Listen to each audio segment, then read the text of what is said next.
Magandang araw sa inyong lahat. Welcome sa ating Love Therapy online.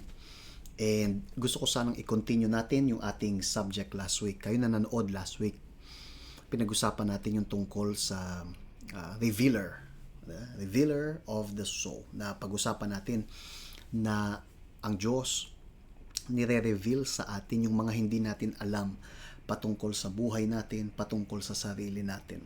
We learned na last week na meron tayong tinatawag nating blind spot sa sarili natin, sa pagkatao natin, sa lahat na hindi natin nakikita ang lahat. And many times tayo ay tumatalon sa sa mga conclusion, basta na lang tayong sumasandal sa mga conclusion, pero hindi naman pala yun reality, di ba? Kumbinsido tayong reality pero hindi. And so what happened? Nagkakaroon tayo ng maraming problema dahil sa mga maling akala na ganyan, di ba? Now, ito ay nagdadala ng problema, maraming problema sa atin, because you have to understand na kapag ka hindi base sa katotohanan yung isang bagay, and then you are going to make a decision based on that, lalagay mo yung sarili mo sa alanganin. That is the reason why importante na alam natin yung reality, importanteng ma-reveal sa atin yung reality para nang sa ganun hindi mali yung decision natin. Kasi how many times we iniisip ng mga tao sa love life nila, halimbawa sa marriage, ang problema ko ayun, ganong ang problema pala ito. Pero kumbinsido ka na yun yung problema. Pero since hindi kasi na-reveal sa'yo, so you keep on trying to solve yun, ganun ang talagang problema ito. O maybe baliktad, maybe ang problema ay ayun, but you keep on looking ito. You see? Yan ang problema kapag ka hindi natin alam yung kabuuan and we jump into conclusion. That's why meron pa nga tayong topic today regarding this, to extend, to go deeper sa subject natin yan, na ang pangalan nga ay revealer of the soul. But this time, pinag-uusapan natin o pag-uusapan natin yung tungkol sa wrong diagnosis and wrong treatment. Ano yan? For example, meron kang nararamdaman na problema sa katawan mo. And then, pumunta ka sa ospital, sa clinic, chinek up ka, tapos mali yung diagnosis. Okay? For some reason, mali. It happens actually. Mali yung diagnosis. Siguro careless yung gumawa. I don't know, something happened at mali. And then, they will start giving you medication. Gawin mo to kasi ang problema mo ito. Kung mali yung diagnosis, obviously, mali yung treatment. And sometimes, yung gamot na ibibigay, imbis na tumulong sa tao, lalong magpapalala. There are cases na fatal mistake. Right? Namatay yung tao dahil mali yung treatment. Mali yung gamot. Kasi may mga bagay na hindi napansin. So, ang maling diagnosis magdudulot ng maling treatment, at ang maling treatment pwedeng pumatay. And this is so true pati sa marriage, pati sa buhay natin. Kung hindi natin alam yung issue natin, kung hindi malinaw sa atin yung mga bagay-bagay, we are going to start using yung lakas natin sa walang kwenta. Hindi masusolusyonan yung issue. Kasi akala mo ito yung problema, pero hindi naman pala. And that is why, nung nandito yung Panginoong Jesus, sinabi ni Jesus sa mga disciples niya, sa Luke chapter 8, verse 17, sabi niya, "For nothing is secret that will not be revealed.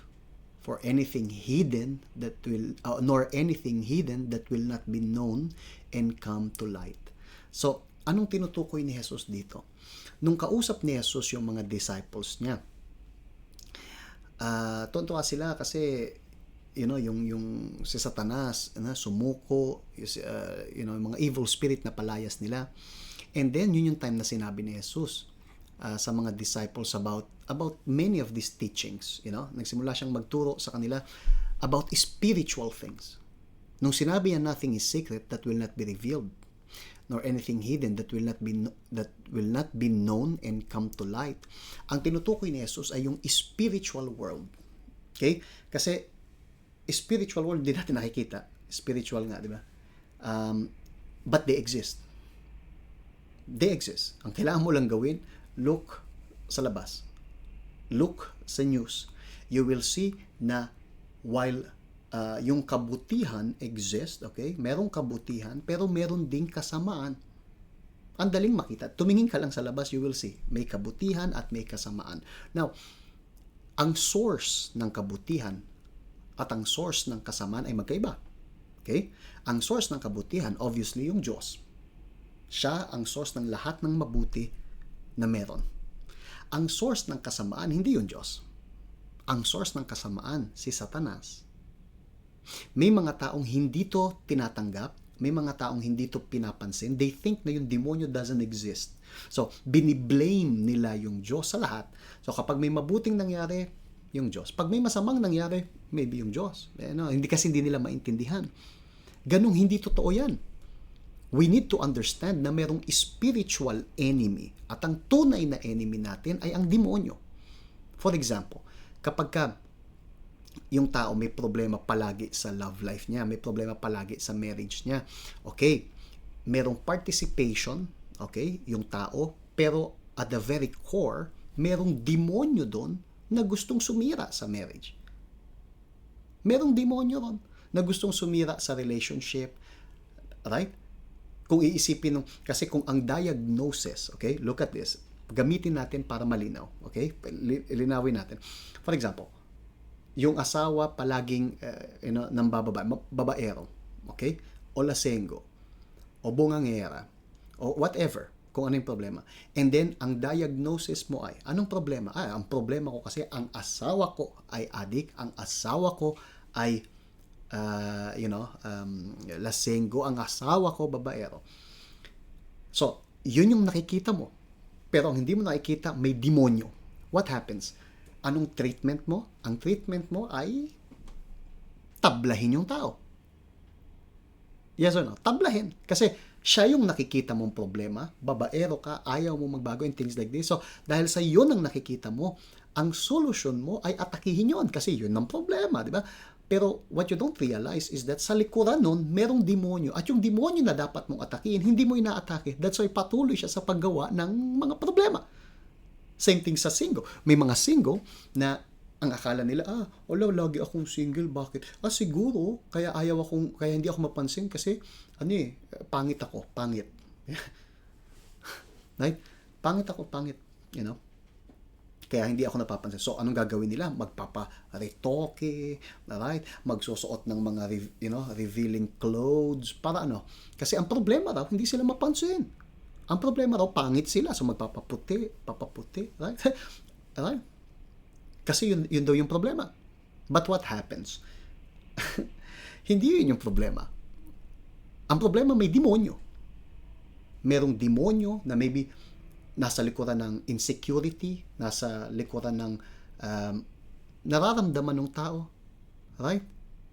Yung demonyo nag-cause ng problema sa nakaraan niya na hindi niya nare-resolbahan hanggang ngayon. Kaya siya ay very insecure. So, siya ay annoying. At dahil sa siya ay annoying, walang gustong lumapit sa kanya kasi annoying siya, pero hindi niya yan mapansin. Ang napansin niya is pangit siya. Kasi yun yung nakikita. Yun yung nakikita. Sa salamin, pangit. Ang hindi mo nakikita ay yung demonyo. Hindi ka titingin sa salamin, nakita may demonyo. Right? So, what happened? Magpapaganda, paparitoke, whatever. At yung problema nandun pa rin. Patuloy pa rin. That's why may mga tao na even though kahit anong palit ng ilong, dati isa ilong nila, ngayon 3 na, it's ganun pa rin. Ganun pa rin sila. Sila ay lonely pa rin. Why? Kasi mali ang diagnosis. You see?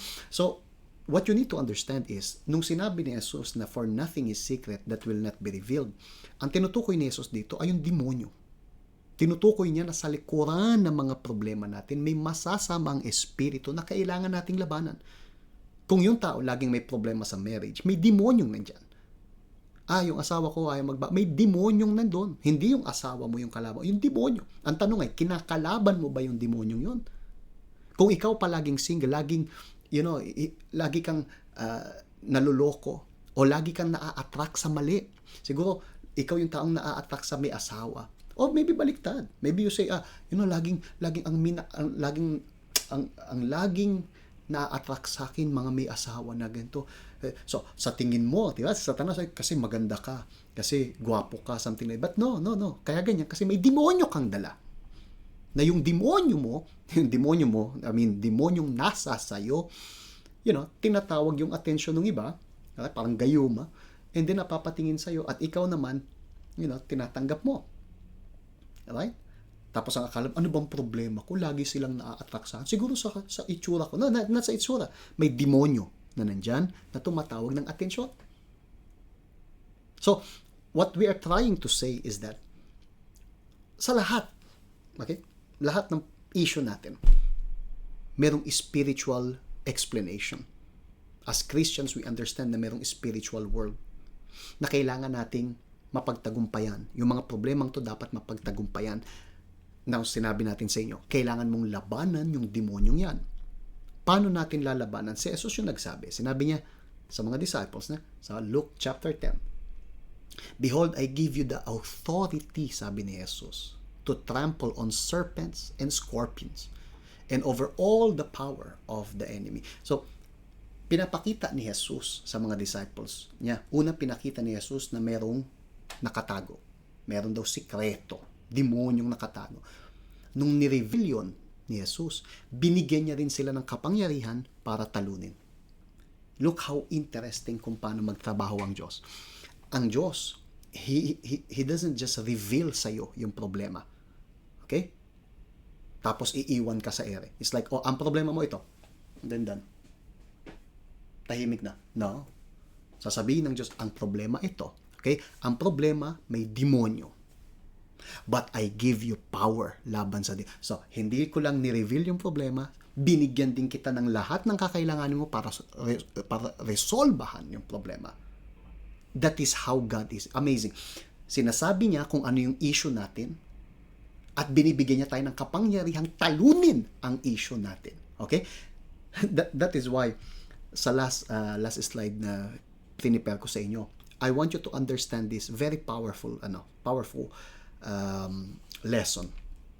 God reveals the problem to help us, not to accuse us. He also reveals the solution for it. This is amazing. Pag ang Diyos sinabi sa ating may problema tayo, hindi para akusahin ka. Hindi para sabihin, may problema ka, ganito ka, ganyan. No. Sinasabi niya may problema tayo para tulungan tayo. At para tulungan tayo, bibigyan niya rin tayo ng paraan, ng solusyon para sa problema. Can you imagine pumunta sa doktor and then sinabi ng doktor, listen, I diagnose, chinek up kita and so on, and then ang diagnosis mo ay meron kang problema sa atay. May problema sa atay. Okay? So, ito yung slip, dalhin mo sa counter para bayaran mo yung check-up mo. That's it.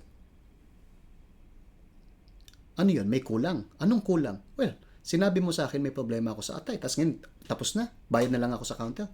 Ang tanong ko ay, anong solusyon? Yes or no? May problema ka sa atay. Ang ine-expect mo, isasabihin din sa'yo kung anong dapat mong gawin, anong hindi mo dapat gawin, anong dapat iwasan. Yes or no? Hindi mo gusto malaman, ito, may problema ka sa atay. Okay? So, ito yung, bayad mo sa akin. That's it. No. Kung gano'n yung doktor na hindi dapat maging doktor. Yun ay tulisan. Kasi yung mabuting doktor, nagsasabi rin sa'yo kung anong dapat mong gawin para solusyonan yung problema mo. At ang Diyos, ang doktor ng mga doktor. So, kapag sinabi ng Diyos sa atin yung problema natin, pag sinabi niya sa atin, ikaw ay bitter na tao. Okay? Ikaw ay bitter. Hindi yung sinasabi ng Diyos para ibaba ka. Sinasabi yun ng Diyos para magising ka. Ikaw ay bitter. Kaya, kailangan mong magpatawad para maalis yung bitterness. Look at this. Ikaw yung tao kasi, hindi ka marunong makisama. Hindi yung sasabihin ng Diyos, and then tapos na, period. Tahimik na yung Diyos. No. Ikaw hindi marunong makisama, kaya ka lagi may problema na. Kaya, kailangan mong baguhin yung way ng pakikitungo mo sa iba. Sometimes, tumahimik ka, makinig ka. Tingnan nyo, ang Holy Spirit, amazing, nagbibigay sa atin, hindi lang ng revelation ng problema, but ng revelation ng solution. Sasabihin ko sa'yo problema mo, sasabihin ko sa'yo dapat mong gawin para resolbahan yan. And this is the meaning ng revealer of the soul. This is amazing. I think dapat yung screenshot yan. Yeah. Screenshot nyo. Let's go. Bigyan ko kayo ng konting oras. Okay?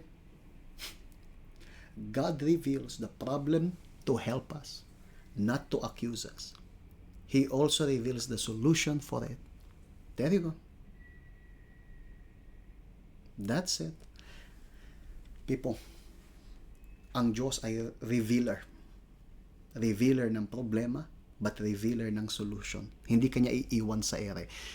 That is why, kailangan nating isik yung Diyos. Kasi baka mamaya, kung ano-anong diagnosis mo sa buhay mo, ikaw yung nagsasabi.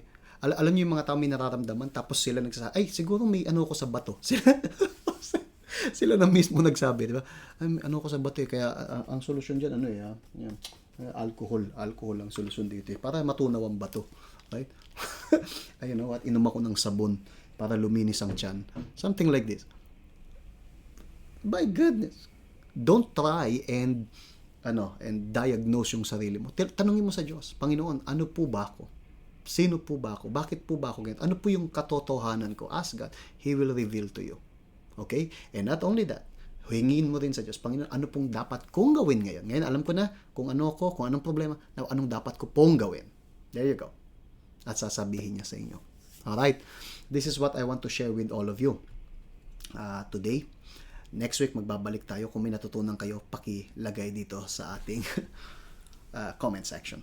God bless you.